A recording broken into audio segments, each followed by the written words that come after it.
New York Wrestle Media.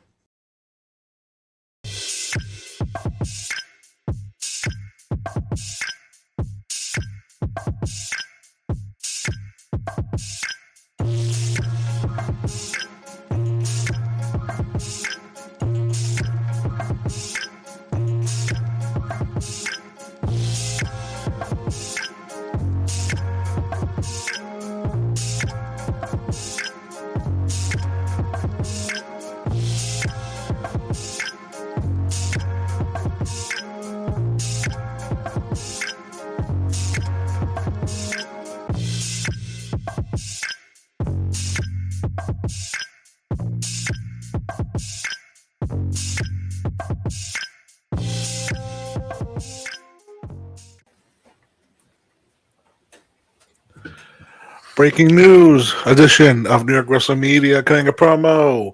Breaking news. There you go. We have to have full house here for this one. Jay's here, Ari's here, I'm here. So let's just get right to it because this has been a thing of rumors for the last couple of months, but now it is official that Ilya Dragonov will not be re-signing with WWE and will be leaving or has left by the time of this is out. So I'm going to open the floor to both of you. Whoever wants to step up first and give their thoughts. Oh, ladies first, please. Thank you so much, Jay. So, I mean, we saw a few days ago, one of the wrestling news sites had said that there was no updates on Ilya's status in the WWE. They had no plans for him, so he was basically sitting in the sidelines. And for me, that just was like the writing on the wall for him. But I thought maybe in the next month or two, they may have done some releases for the fall. And nope, he's gone. Yeah, for the give it up to him for what he's done, and not only in the main roster or what he attempted to do in the main roster, but the man also had a hell of a run at NXT and of course of what he did in NXT UK, which was phenomenal business for them. It actually drew a lot of eyes to the product. Him and Gunta and that over there did one hell of a job to boost up some kind of popularity and fandom over there. Once again, this is one of those situations in which I sit back and I'm looking at whether or not this is the business practice of WWE and their way of, thinning out the talent to bring up talent, or is there now that bigger entity, which is TKO, who is starting to trying to, see if maybe they can use different measures to gain their weights and measures of who's actually worth to keep and who's not viable to keep going forward to progress. Yeah. So pretty much to how we got here. So Ilya Dragunov signed with the company back in, I believe, 2019, but due to the pandemic, his debut was kind of halted. But once NXT UK started, he started making his appearances over there. And the match that Jay referred to was the match with him and Walter back at the time for the NXT UK title, which everybody should go back on the network, or not the network now, wherever the hell it is now, if you can find it. But pretty much made him stand out because you could hear, because during the pandemic, you heard all the slaps, all the chops, the power bombs. It was the most physical match WWE has ever produced. But then eventually, by NXT TakeOver 35, he finally won the big one against Walter. Then, around 2021, NXT UK got dissolved into pretty much NXT USA. But then, by the time Dragunov was about to make his debut in the States, he got an injury. There he had to vacate the title. And then eventually, when he came back, he pretty much was on the NXT roster for a good year and a half, got to win the NXT title, drop it to Trick, and then pretty much where the downfall kind of starts, where he got drafted to Monday Night Raw, had a few matches, and then tore his ACL. Then he comes back, gets moved over to SmackDown, wins the US title in his first match against Sami Zayn, And then he drops the U.S. title. He has that moment in the Royal Rumble in Saudi Arabia with Brock Lesnar. And then we haven't seen him for months. And now it's being reported that apparently this is a similar situation to the Moxley situation of pretty much they kept offering him new deals and he kept refusing. So hearing that, what's everybody's thoughts on that? Because he pretty much, I would say, saw the writing on the wall and just said, you know what, I'm done with this place. I'm going to definitely see what I could do outside of the WWE. Mm-hmm. Agree with that. The guy is extremely talented, and it felt like they promised him the world upon going up to the main roster. Great debut. The crowd loved him. It just felt like they were gonna just push him, and even after he came back from his injury and won the U.S. title, it just never felt like they had that passion for him anymore. They were like, all right, we'll give him the belt. Let's see how it feels. But they kind of took it off him pretty quickly, right? Only a couple of months that he held the belt, right? I'm sorry. He had that little, tournament or challenge of sorts, and then kind of just... Yeah, he fell into the U.S. Open Challenge stuff. So it was like Carmelo, him, and Sammy.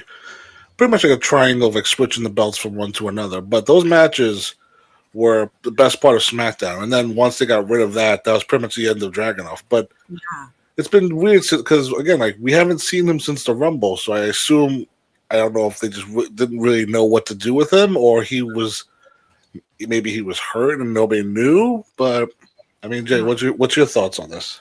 Wasn't his last appearance at WrestleMania the Andre the Giant Battle Royal? Wasn't that it? I mean, shit. Maybe it was, but I don't even remember him being in the Rumble because we pointed out he did the chop to Brock, and Brock screamed in his face, no selling it. Yeah, and then he had that back and forth with Carmelo for a while, which it was brewing to be something interesting. Right. They had that whole, I guess, similar kind of gimmick going on, or angle going on, like with Johnny Gargano and not having confidence in yourself, but except Johnny's way over the top with that shit. But with him, it was like when my time will come, I will step up and I will take the reins and be able to fight you for your title or whatever, and then just disappeared. I'm starting to believe that I always equate this to what the WWE is going to play with the Yankees, and as we can see now with baseball, if you guys are sports followers, by the way, check us out on Are You Talking Sports? We Talking Sports on the network. It's starting to believe that right now nobody wants to be anywhere where they're not going to be utilized, staying in catering, being told we have nothing right now, we have to wait. It was often best when you could sit there and have the ability to move from territory to territory, and then you come back around, you do the circle, the wagon train, and you're able to come back, and people will miss you, or they'll be like, hey, what happened to such and such? The way that they handle these wrestlers now is they just rip them off screen, and they try to throw others in front of you to make you forget that they're not there anymore. I think they're relying way too heavy on what they're trying, focusing on as the main card, and not realizing that it's the undercards, the mid cards that actually fill a show. I mean, WWE's in a weird spot because, especially for NXT right now, they brought in a lot of guys like Mason Rook, Mike Santana, Cruz Montana, whatever name he wants to go by, and then recently we just saw Zilla Fatu. So now it's kind of like, if you're in Dragonov's perspective, it's kind of like, well, there goes some of my chances to get on TV because it's obviously going to push these guys. But it's also like, when you look at his current position on SmackDown, again, in the mix with the U.S. title, and then they pretty much, after Mania, just said, yeah, you know what, let's never mind this again.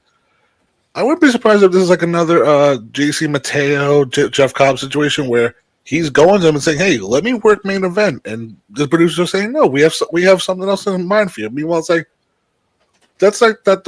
How is that the worst idea in the world? Because obviously he probably wants to work. So I don't understand what the situation is on that end. Yeah, I mean, we could also think maybe they were trying to, cut his salary like they did to other people while they were offering these new deals. Like, oh, this is the offer we got for you. It's like a 20% cut or a 50% cut. And he was probably like, no way.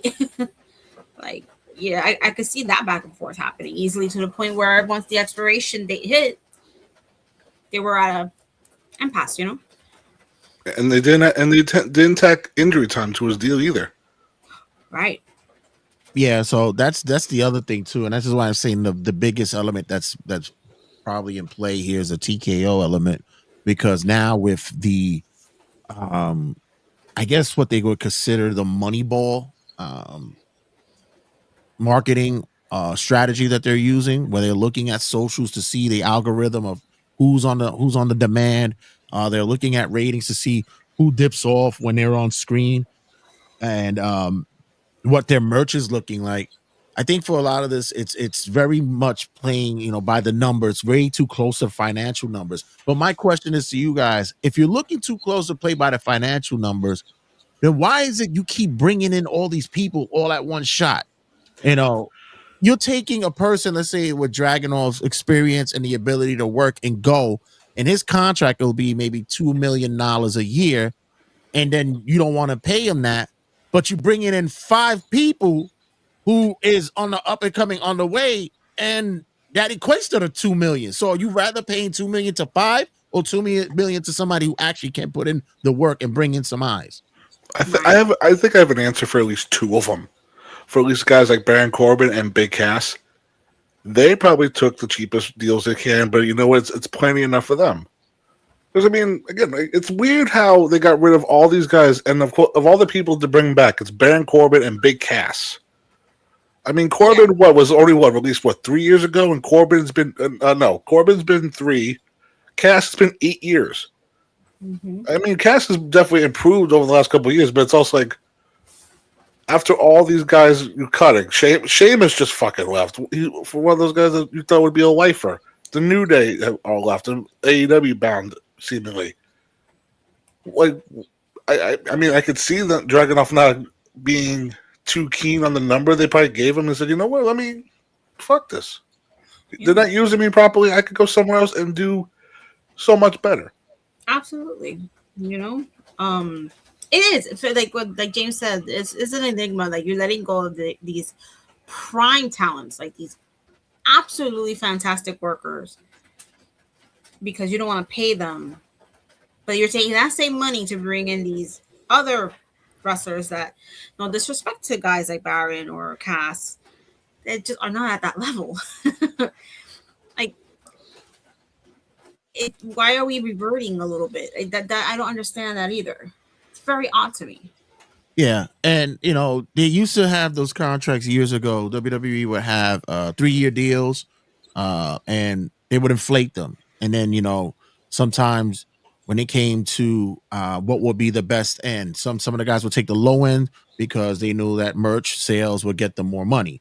Nowadays it's like, it's almost as though they're giving everyone a salary cap in a business which is supposed to be a independent contractor business. And how is it that we're playing a sports game when we know it's not a sports game? That this is, it's basically, if you look into Hollywood, since this is sports entertainment, and not many people know, even from back then to even now, actors are hired by studios and they give them 3-picture deals, 5-picture deals, and that's how much they get. They have to, that's how many films they have to do to acquire release to go film somewhere else, or to have the options to go somewhere else. And let's say, for instance, like Robert Downey Jr., he had the option for the MCU, and rather than opposed to take the large money deal, what he took was points in Marvel, and he actually made more money doing that. If you're an entertainment company, you should be able to invest in your entertainers that way. You're not playing fair. You're trying to give them, their opportunities in the ring, but lowball them the money, and not give them the opportunities to make money elsewhere. It's horseshit. Right. Because, if, let's say it was the issue was a pay cut.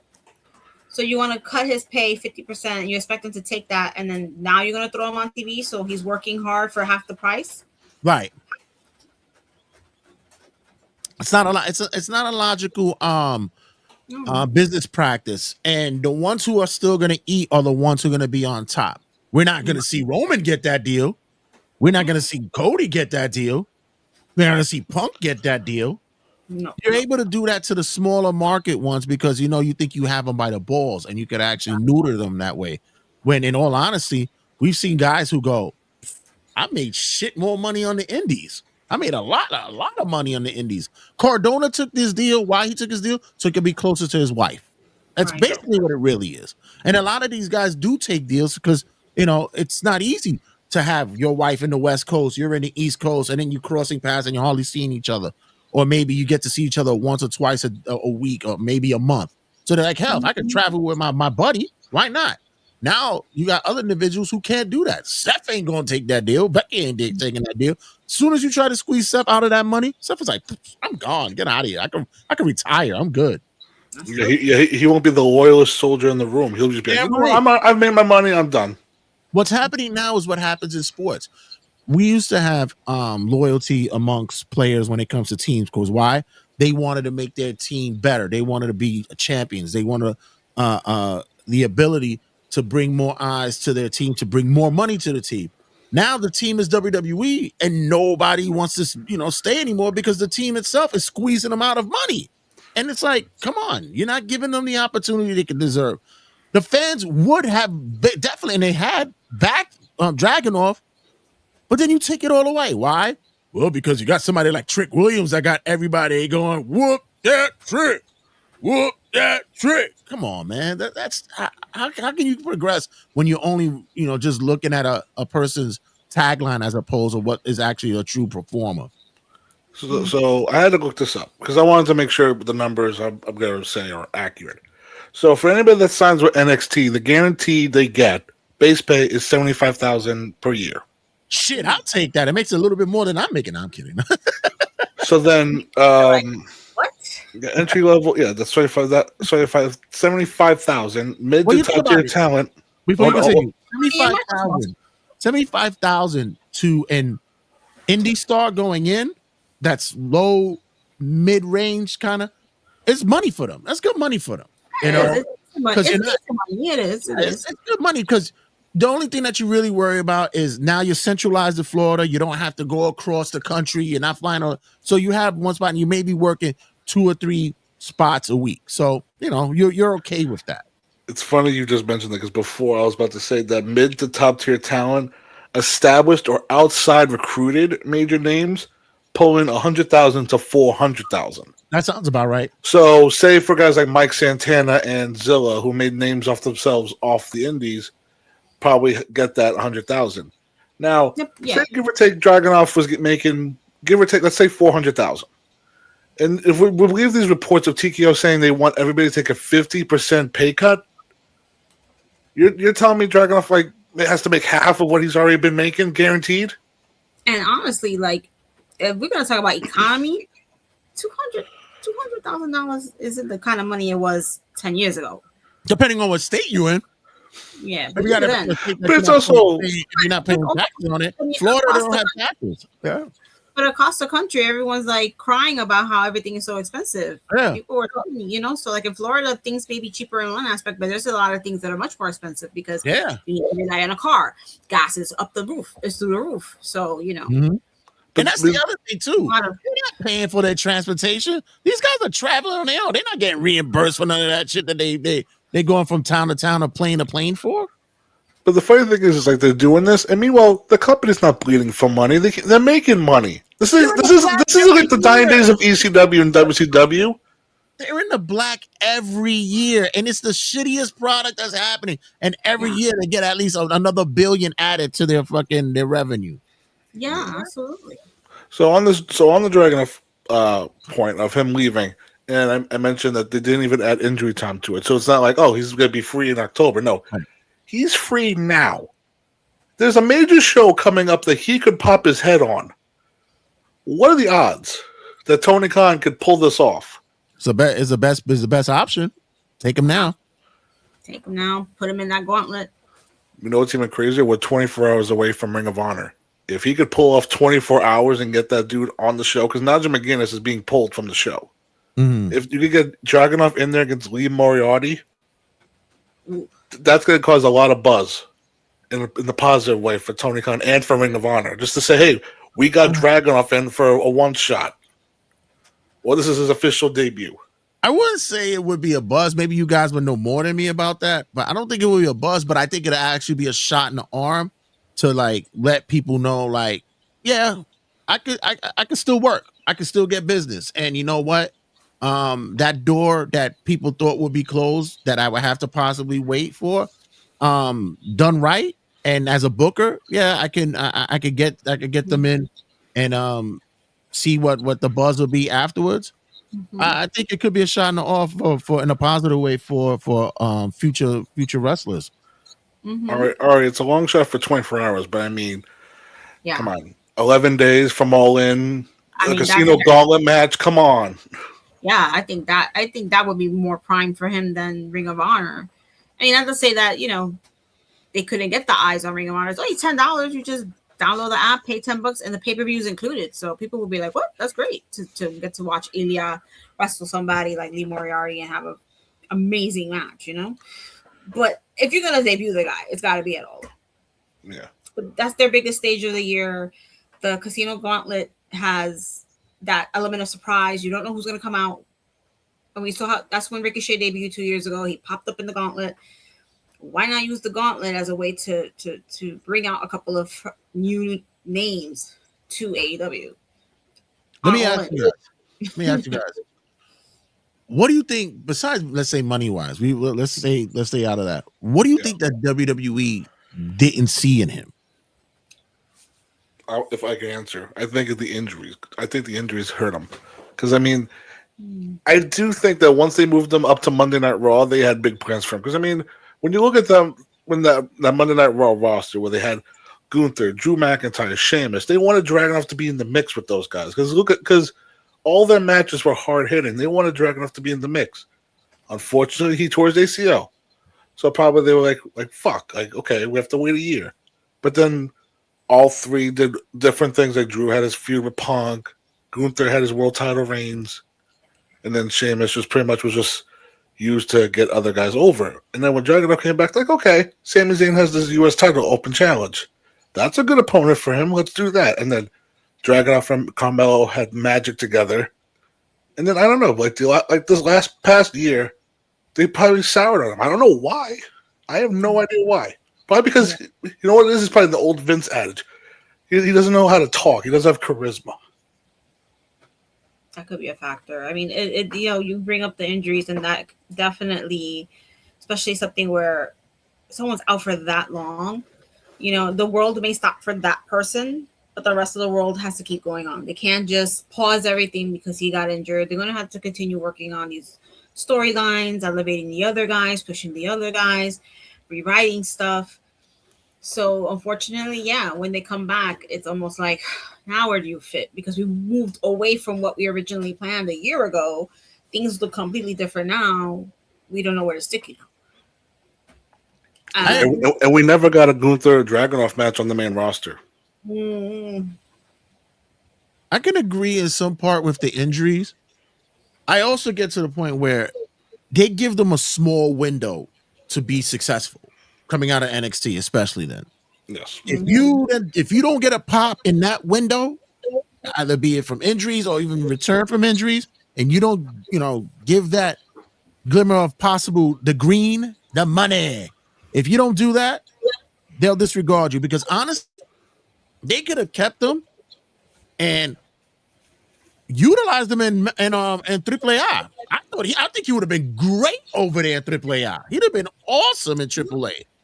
Fitting that, and they love it in Mexican wrestling. They love that foreign European kind of heel. He would have played a beautiful villain to any other guys over there, especially a Gran Americano over there. So that would have been great for him over there. I was about to say, for him for that. I was about to say, Grande Americano is a fucking a German playing a Spanish guy, and he's over his fucking Triple H. He's the number one babyface over there. And it would have been great to have them sitting there, him going, "Look at you! What they call you? You're a poser."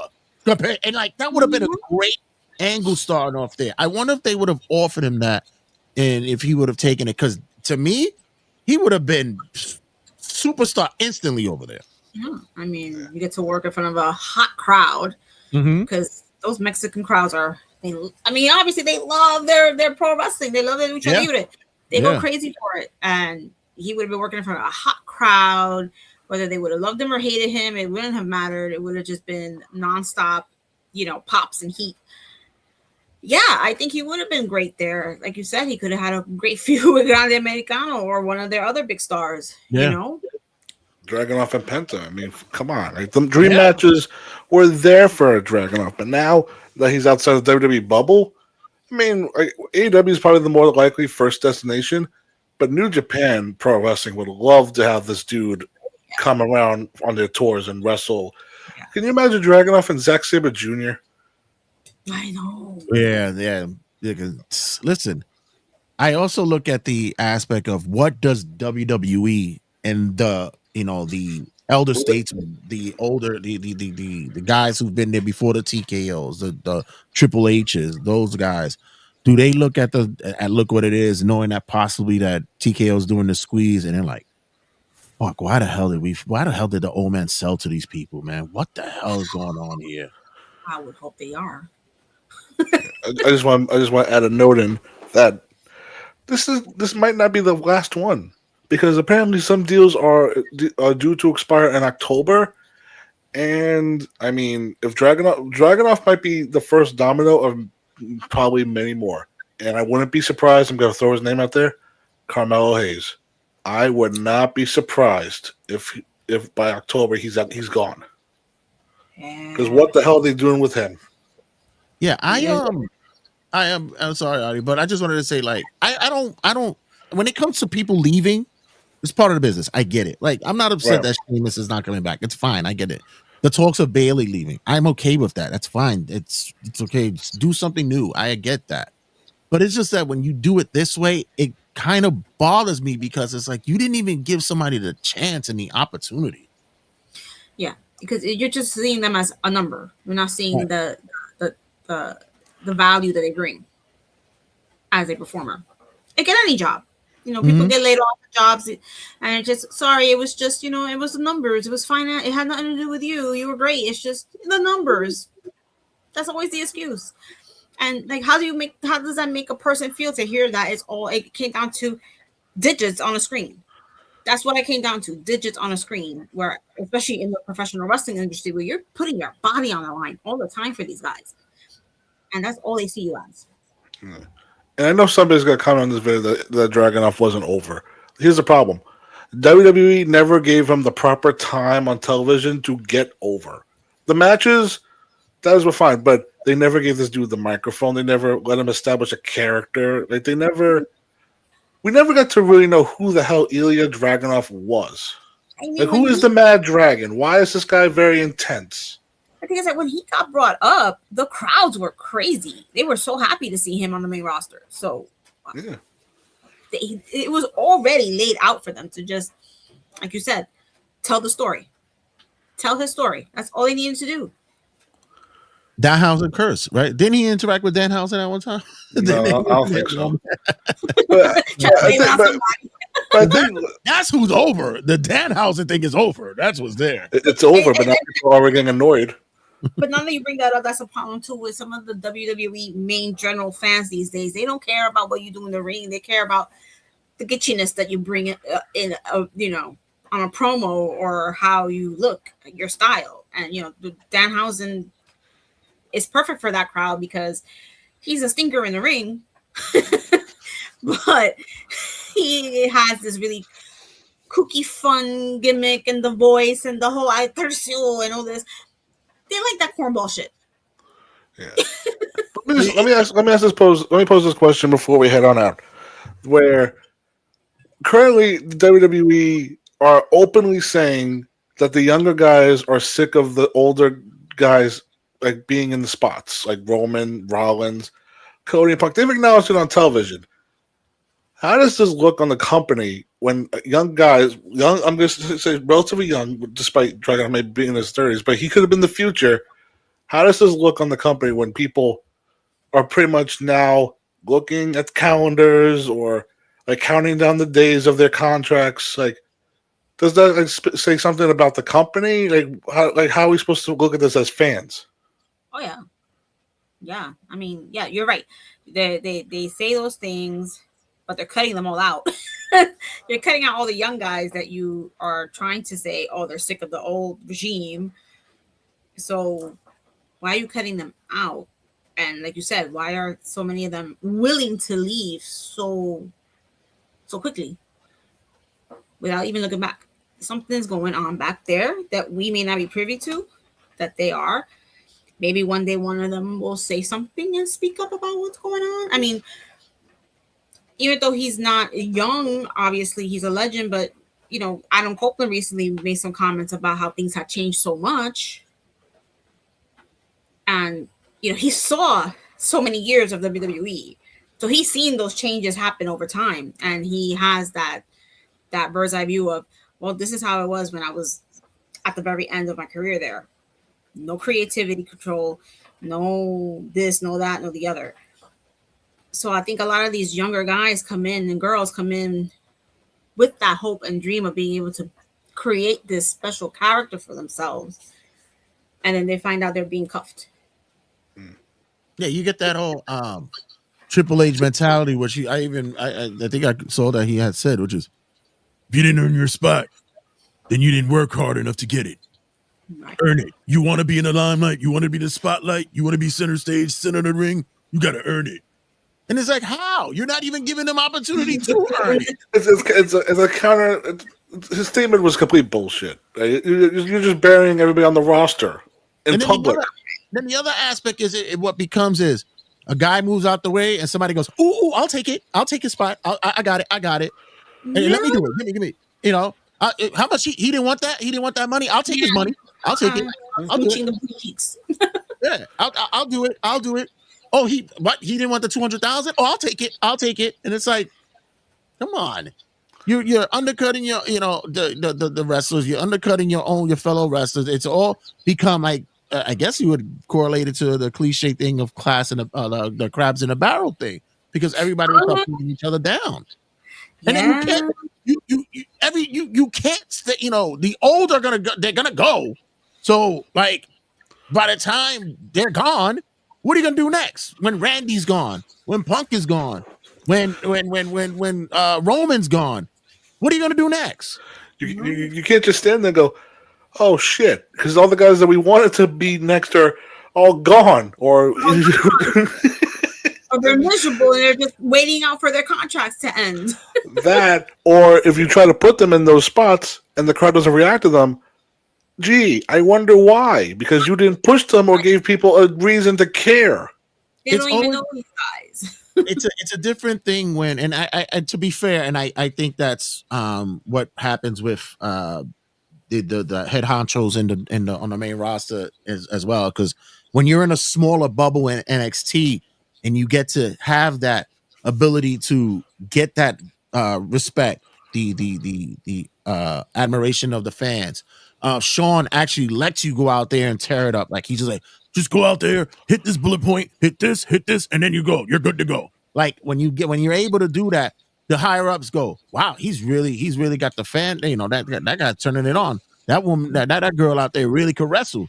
And then when they put him in now in front of 15, 16,000 people, and everybody's like, crickets. That didn't work. You just got him out there, right? And you didn't give them a proper introduction to this crowd. Not everybody watches NXT. Right, exactly. Everybody watch. I don't watch NXT, not because it wasn't good. It just never fell onto my plate of watching wrestling, right? But you have to understand, as a smaller fan base, and what happened to those cute little packages they used to do back in the day for wrestlers? The little vignettes, that a few weeks, and they went into, like they did with Razor Ramon, and they did with The Rock. Have Vince McMahon interviewing The Rock.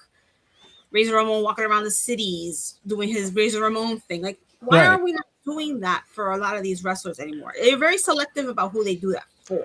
Nah, all we got is Big Cass coming tomorrow. Like, that's it. It's like, but it's like that. There's no more vignettes, and also not until recently, but the house shows have been nowhere. Like, I mean, you would think like, oh, like where's Dragonov? Be like, oh, he's on a fucking house show in Poughkeepsie or some shit like that. Be like, at least he's working. These guys are not working. If they're not on TV, they're not working. Yeah, I mean, now I've heard they're bringing back some of those live shows again. They've been popping up here and there over the summer, but that could just be a summer thing, you know? But you're right. Like, there's so much that they are not doing with these people anymore. And, God, I had something on my mind and it's just gone. I tell you one thing. I know one guy who they're probably like, yeah, we need to bring him onto the main roster. And I know a lot of people's like, why hasn't he made the main roster? He's like, nah, I'm good. Tony D'Angelo. He's like, I'm good. Leave me here. I'm good.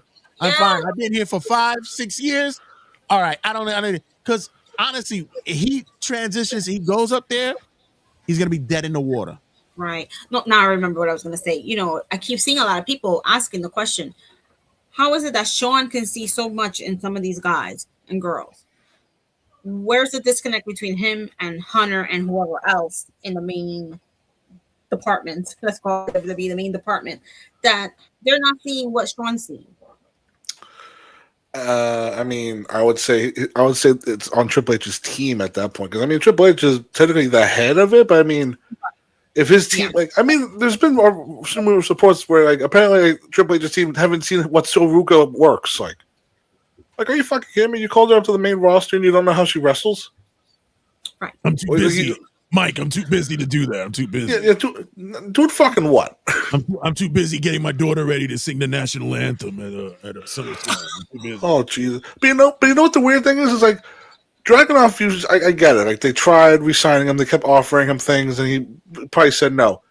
You look at a guy like Grayson Waller, who was from, like, he talked about it a couple weeks ago in his promo, where he's the highest of highs at WrestleMania, and then just, like, been dog shit ever since the New Day left. He's back in NXT. Yeah, does that mean he's still exempt from being cut? God, no. I mean, no, he's tearing it up. Yeah. He's cutting promos on there. He's talking shit. And he said, yo, if I'm going to leave, I'm going to go out on my own terms. And you know what? And sometimes that's how it's got to be. Guys got to sit there and start realizing, hey, if they don't want to market me, fuck it. I'm going to grab a live mic and I'm going to just tear it up. What's the worst they're going to do? Get rid of me? That's okay. I'll find another gig. I mean, you would believe, too, they said to Dragonov, hey, if you want to go to NXT, go to NXT. And he probably looked at it as a downgrade. He's like, no, I worked my ass off to get to here. Yeah, sure. Why would I go back to developmental? No, that's not what they don't consider it. They call that the third show.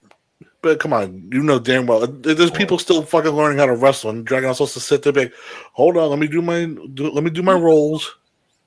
Which, by the way, before you guys want to wrap it up, I have a question to ask you guys. So you guys made a prediction that just switching gears quick. You guys made a prediction that the New Day will be aligning themselves with Swerve.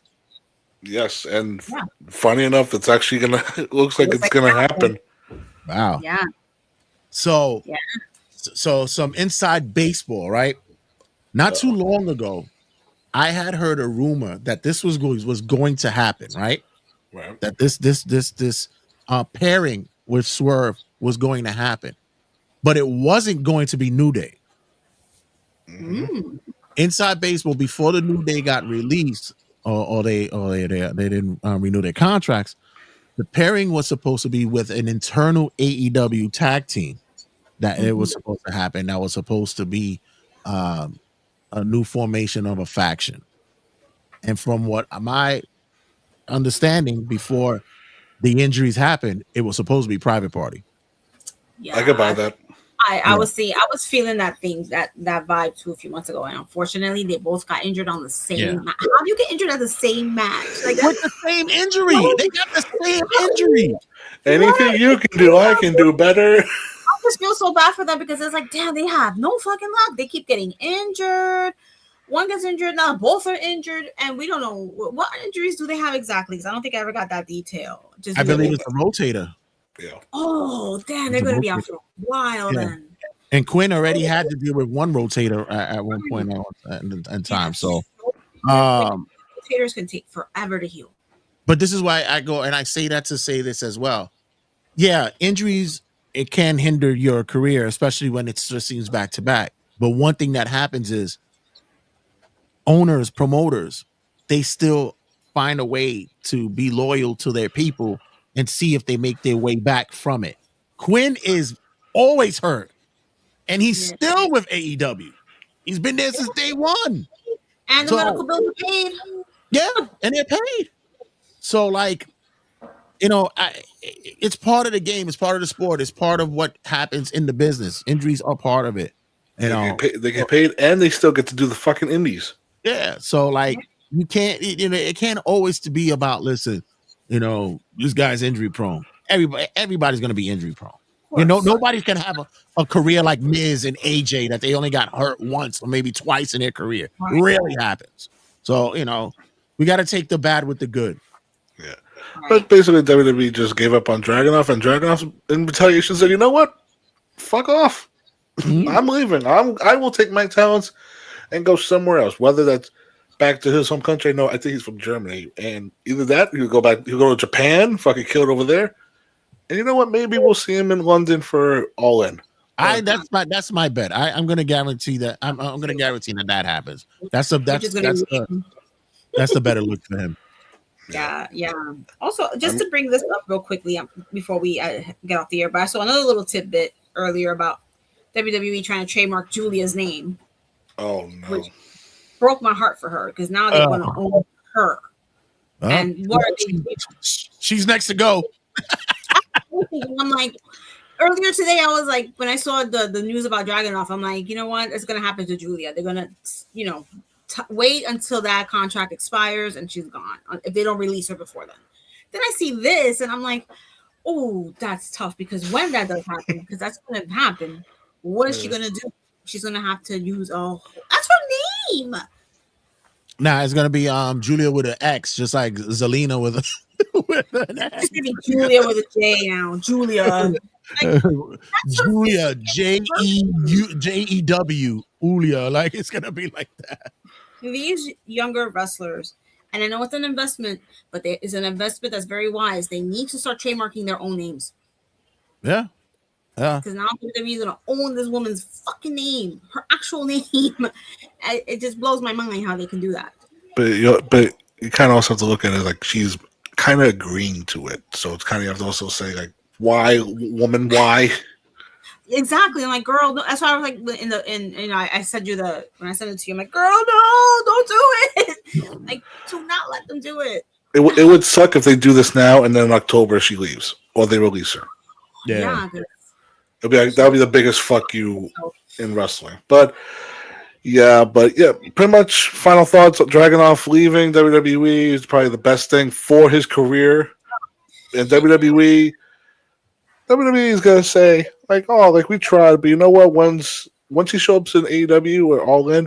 And you know what? If he becomes another member of the Don Callis family, it'll be another LOL WWE fucked up. Missed opportunity. Because they all get their rotation on TV. Every single one of them doing something. Yeah. Absolutely. Even if they're just jumping somebody, they're on TV. So, somebody's garbage is now somebody's diamond. Yeah, man. Jay, actually, time for plugs. Time for plugs. Oh, great. You're the master of it. You're the one. Make sure you check us out on all podcasting outlets. Make sure you guys show us love on the Spotify's, on the iTunes, or wherever you get your podcasts, whatever it is that's happening. Just subscribe there. Show us some love. Like them. And as always, if you can't get it there, you can always get it on the YouTubes. Like, subscribe, be a part of the vibes of all things connected to New York Wrestle Media. Of course, we got our peoples here from History and Headlocks. We have a new episode of Are We Talking Sports, Popnology, and of course, our new show that just premiered recently, Chinlocks and Chit Chats. Make sure you guys check them out there, as well as more content coming down the way here on your YouTube station of New York Wrestle Media Network. Yeah. Hari, where can they find us at History and Headlocks? Well, they can find us at History of Headlocks on Instagram and Facebook. We're also, as Jay said, we're under the New York Wrestle Media Network on YouTube and all your podcast outlets. And as he said, we have a brand new show called Chinlocks and Chit Chat. So check us out there. We just dropped the episode on Friday, our debut episode. So, I mean, we're everywhere. And I just want to say thank you to everybody on Facebook. We, in a span of a week, we went from 3,000 to 4,000. Yeah, So man. thank you, everybody that has definitely liked the page. And please like, comment, and YouTube. yeah, please join us on Instagram as well. But everybody, please like, comment, and subscribe. And in the words of Jay, catch you guys in a bit. New York Wrestle Media.